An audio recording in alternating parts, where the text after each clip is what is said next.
kemudian sedotan.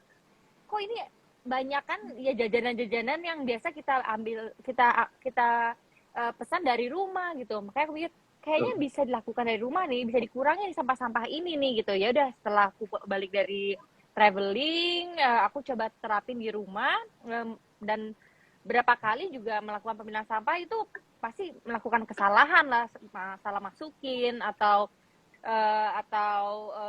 tercampur, tapi ya itu proses pembelajaran ya gitu. Jadi aku coba ngobrol sama tetangga-tetanggaku juga, dan tetanggaku juga punya concern yang sama. Kalau bagaimana kalau kita coba belajar memilah sampah. Jadi satu suara nih, satu kompleks aku, kita belajar memilah sampah, kita kerjasama dengan DRC juga, kita minta dibimbing supaya lebih terarah, dan kita belajar pemilahan itu seperti apa gitu. Mungkin harus diawali dengan hal yang sederhana dulu, organik dan organik dulu deh. Nanti mulai nambah tuh B3, kemudian residu. Tapi ingat ya, semua nggak ada yang instan. Semua pasti ada melakukan kesalahan. Tapi dari kesalahan kita mencoba belajar lagi. Besoknya masukin ke tempat yang benar ya. Aku sama Dimas kadang-kadang aku udah Dimas udah masukin, aku karena pengen buru-buru ceplung-ceplungin aja. Terus ya Dimas bilang, waduh ini salah masukin ya, aku udah tata ulang. Oh iya, udah besok aku benerin lagi gitu. Itu wajar banget, tapi kita di sini kan belajar untuk mendisiplinkan diri sama komitmen. Itu yang susah jujur itu susah sekali. Tapi kalau nggak dimulai ya sampai kapan mau sama kita diaturin sama orang ya. Itu yang bisa kita lakukan, ya lakukan aja dulu gitu, tanpa perlu pikir terlalu jauh bahwa nanti sampahnya dijadiin satu lagi kok, ada kok orang yang nanti aku tinggal bayar aja, nanti ada yang ngurusin sampah. Emang bisa, tapi sebenarnya menjaga bumi dengan hal yang sederhana itu ibadah buat kita. Nanti dengan otomatis kita dapat rezeki dari apa yang kita lakukan. Itu gak usah dipikirin terlalu jauh dulu, kita lakukan sesuai apa yang kita yakini. Panjang deh jadinya. Nggak apa-apa. Oh, berarti kalau bisa, ini sebenarnya tantangan tuh dari diri kita sendiri ya, untuk memulainya ya Mbak ya? Iya, betul. Ya. Nah Mbak, tadi itu kan awal mulanya tuh belajar mengetahui isi sampah itu dari rumah ya. Nah, jadi kita mau tahu nih, challenge di rumahnya apakah Mbak Nadine nyediain tong sampah banyak kah? Atau gimana tuh? Kan udah mulai dipilah-pilah tuh. Enggak, pertama aku milah dulu nih organik non-organik. Kemudian karena di kompleks diterapkan, pokoknya harus bisa nih kalau seandainya ada yang melakukan kesalahan, dikasih tahu nih di grup, dikasih tahu ini tercampur gitu. Jadi awalnya aku organik non-organik dulu. Dan dari situ aku baru tahu, oh ternyata dari yang anorganik itu harus dipilah lagi gitu. Makanya dari situ aku coba cari tong sampah yang 5 warna itu. 5 warna, jadi aku pun juga bertanggung jawab dengan bertanggung jawab harus masukin ke tong sampah yang benar. Kenapa? Karena beli tong sampahnya kan udah mahal ya. Kalau nggak difungsikan, rugi dong kitanya. Jadi aku mau fungsi ini benar-benar berfungsi sebagai tong sampah, yang mana tong sampah itu juga harus dicuci juga nantinya, karena kalau nggak rumah kita bau. Dan aku happy banget aku ngelakuin pemilahan sampah karena terstruktur dengan baik, dan rumahku juga tidak bau lagi karena aku nggak mencampur sisa makanan dengan sampah-sampah yang lain. Oke. Jadi memang buat teman-teman Asri ya, itu barusan kita dengar dari Mbak Nadine, jadi memang pemilahan sampah itu bukan cuma yang non-organik, organik, plastik, tapi tetap harus dibersihin dulu ya Mbak ya, untuk memilih itunya. Iya kan, happy ya kalau sampah kita bersih juga, dan teman-teman yang dari dinas kebersihan juga ngambil kan juga happy ya gitu kalau kita udah membantu dengan pemilahan itu. Lihat deh, terkadang coba deh, jangan hanya buang aja, tapi coba pada saat mereka lagi membersihkan sampah kita ajak ngobrol deh. Banyak edukasi yang kita bisa pelajarin, terus dengerin apa yang mereka rasakan. Itu mungkin bisa membuat kita lebih semangat untuk memilah sampah.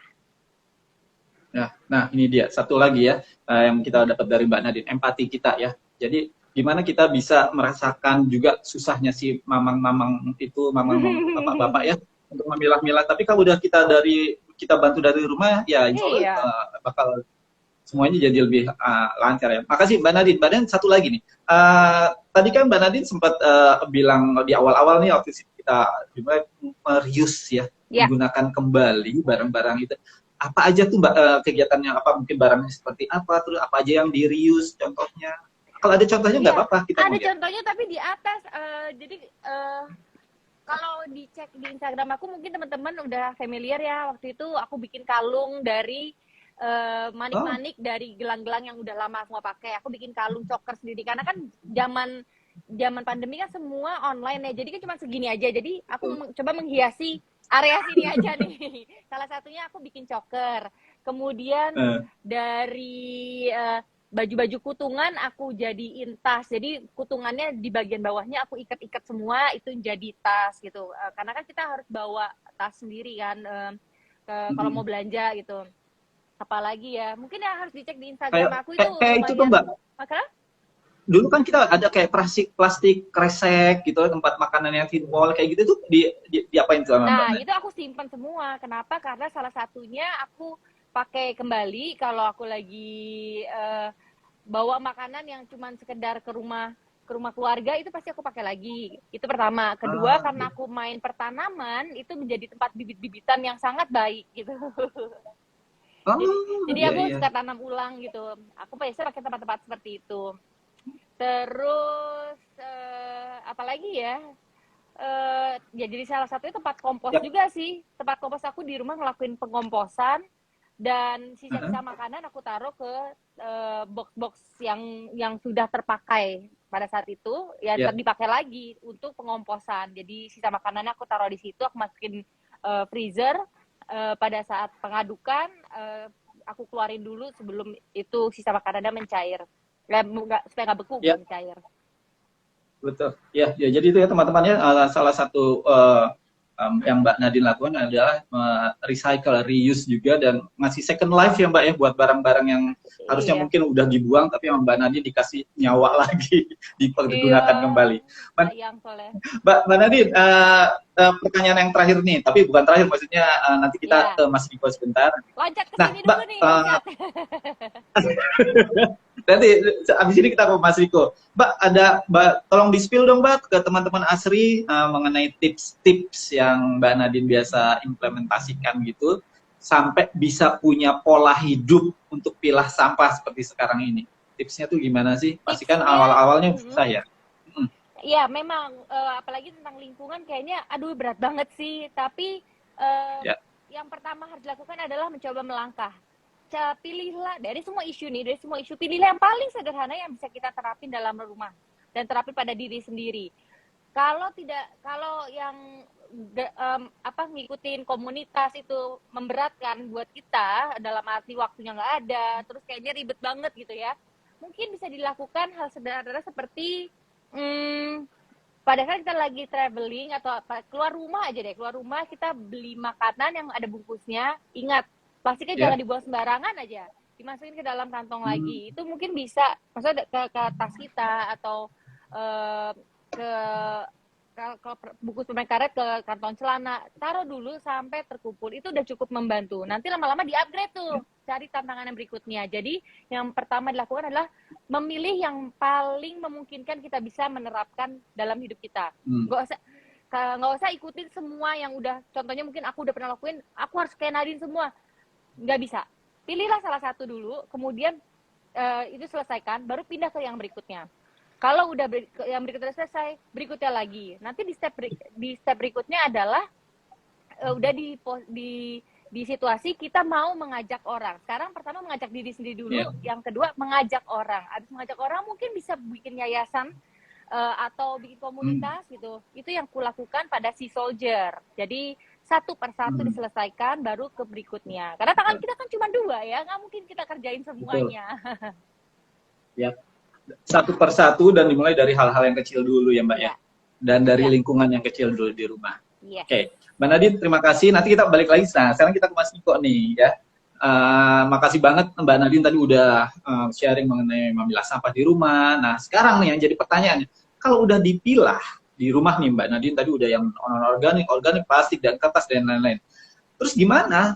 Terus sampah-sampahnya kemana itu nantinya? Emang ada manfaatnya? Kan banyak ya yang nanya-nanya gitu. Terus gue kalau misalnya udah ini gimana mau buat main lagi? Nah, terus kalau misalnya nanti di tempat pembuangan sampah akhir sana dicampur lagi kan lagi males ya kayaknya sia-sia Iya kan, sia-sia kayaknya usaha kita. Nah itu yang pertanyaan yang sebenarnya suka ada di pikiran kita ya, dan teman-teman Asri juga, tapi apa sihnya semuanya. Nah, ada istilah ekonomi sirkular yang disebut menjadi salah satu solusi untuk sampah-sampah itu tadi, termasuk sampah plastik di Indonesia kita ini. Nah, katanya dengan menerapkan ekonomi sirkular, sampah yang sudah kita pilih tadi itu bisa menghasilkan nilai ekonomi, gitu ya. Nah, untuk masalah ini ada orang jagoannya nih yang ngomong yang mau bahas ini nih. Ada Mas Niko. Nah, Mas Niko Setiabudi, Circular Economy Specialist Chandra Asri. Mas, ya, boleh dong Mas diceritainnya untuk boleh ceritain ke teman-teman Asri ini yang lagi nonton gini, apaan sih ekonomi sirkular itu, terus kaitan hubungannya dengan memilah sampah di rumah itu tadi apa gitu. Nah, tapi sebelum itu buat teman-teman sekali lagi yang mau bertanya silahkan ya, tulis di komen box, bisa buat Mbak Nadine, juga bisa buat Mas Niko. Silakan Mas Niko ya mengenai ekonomi sirkular. Iya, siap Mas. Jadi saya mulai sebuah gambaran bahwa dunia kita ini kan makin banyak isinya ya. Populasi manusia makin banyak, makin bertumbuh, dan kita nggak bisa memungkiri bahwa konsumsi itu pasti akan selalu ada gitu. Setiap orang butuh makan, setiap orang butuh ada pakaian, ada rumah, dan seterusnya. Artinya semakin banyak barang-barang yang dikonsumsi. Dan ketika kita mengkonsumsi suatu barang, kita tidak bisa memungkiri bahwa akan ada sampah yang akan dihasilkan.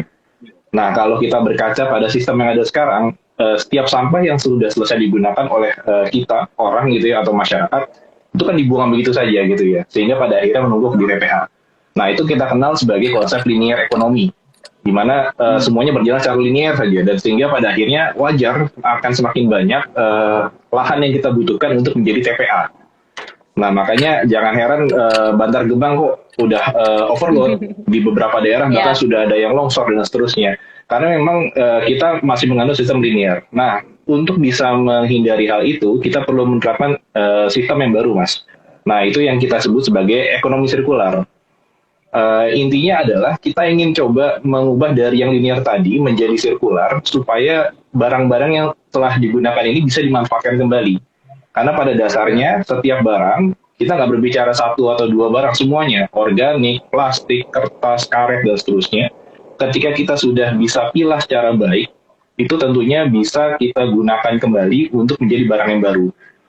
Kuncinya adalah bagaimana kita memilahnya, karena ya kita tahu lah, sisa makanan nggak mungkin bisa diolah bersamaan dengan plastik, ataupun karet pun nggak bisa diolah bareng-bareng sama kertas gitu kan. Jadi kita harus bisa memilah terlebih dahulu, lalu kemudian nantinya akan dikelola kembali secara terpilah juga, dan pada akhirnya menjadi bahan baku baru, sehingga kita bisa merasakan, oh ini loh manfaat dari hasil pilahan sampah kita. Nah, sekarang kendalanya karena masih tercampur tadi, makanya sangat sulit nih untuk teman-teman di daur ulang untuk bisa mengolah itu semua. Sebenarnya kalau kita berbicara industri daur ulang, sudah sangat banyak di Indonesia. Kalau kita pergi ke daerah Tangerang gitu ya, atau Bekasi, kalau kita lihat tuh banyak sekali sebenarnya industri daur ulang di sana, atau Bogor sekalipun gitu ya. Jadi banyak pilihannya, cuman mereka infonya sangat sulit untuk bisa mendapatkan feedstock yang baik karena sampah kita masih tercampur seperti itu. Jadi andai kata sudah kita pilah dari awal, kemudian diangkut secara terpilah, dan nantinya masuk ke industri secara terpilah juga, tentunya kita bisa mendapatkan feedstock yang baru sehingga terjadinya circularity tadi. Kira-kira gambarnya seperti itu, Mas Novan. Ya, oke. Itu gambaran yang secara globalnya gitu, Mas ya, yang besarnya ya. Nah, tapi kalau misalnya kita lebih mengerucut lagi nih, Mas Niko ya, kalau dalam real life-nya itu seperti apa ya, Mas? Maksudnya, ada nggak sih Mas contoh di sekitar kita itu yang sehari-hari tentang manfaat dari pemilahan sampah plastik ini di rumah yang terus bisa memberikan dampak ekonomi gitu. Jadi langsung kita mengerucut ke dalam rumah tangga deh. Kira-kira apa? Ya, menarik nih Mas. Tadi Mbak Nadine sebenarnya sudah mention juga tuh. Ada satu program namanya JRC ya, Jakarta Recycle Center. Ini di tempatnya Mbak Nadine ini ada satu program yang diinisiasi oleh DLHDK Jakarta, yang mana mereka memilah kalau nggak salah sampai 8 jenis ya Mbak Nadine ya. Di situ setiap hari rutin diangkut oleh petugas DLH, kemudian diangkutnya pun juga terpilah gitu ya. Kemudian dibawa ke TPS 3R yang dimiliki oleh teman-teman JRC, kemudian dipilah lebih lanjut dan didistribusikan ke teman-teman daur ulang. Sehingga bisa dibayangin Mas Novan, kalau kita mencampur sampah, buang sampahnya secara tercampur gitu ya, itu otomatis pasti akan lari ke TPA. Dengan JRC ini ternyata mereka bisa memilah hingga 60%. Jadi 60% itu bisa dikelola di tempat, kemudian dilarikan ke daur ulang, dan sisanya itu yang memang benar-benar sudah kotor sekali, itu mau nggak mau tetap harus dilarikan ke TPA. Bahkan Chandra Asri kan juga ikut mendukung program ini ya, dengan beberapa intervensi yang kami lakukan, seperti ada fasilitas kantong pilah, kemudian poster, segala macam, dan itu ternyata bisa meningkatkan dari 60 ke 80% kondisi pilahannya. Dan jadi yang sisa ke TPA Bantar Gebang itu cuma 20% dari program yang coba Chandra Asri kolaborasikan dengan DLH. Dan di samping itu juga banyak lagi contoh-contoh serupa gitu ya. Kita lihat di Jepang itu mereka sudah bertahun-tahun memilah sampah, dan mereka bahkan bisa sekarang sudah mulai tren daur ulangnya meningkat gitu ya. Dan sekarang juga di Indonesia juga nggak jauh-jauh, banyak sekali produk-produk yang memang berasal dari daur ulang, dan itu bisa terwujud karena memang plastik-plastik atau produk-produk yang sampah tadi, dia bisa dipilah terlebih dahulu untuk kemudian dikolek secara terpilah dan dibuat menjadi barang baru oleh teman-teman daur ulang, Mas. Seperti itu. Ya. Ya, sangat menarik sekali ya itu tadi di Jepang. Nah, tadi kalau nggak salah tuh ada teman Asri kita yang juga mungkin dari Sydney, kalau dia mau bisa share nggak apa-apa ya, nanti dibaca sama teman-teman yang lain, silakan ya.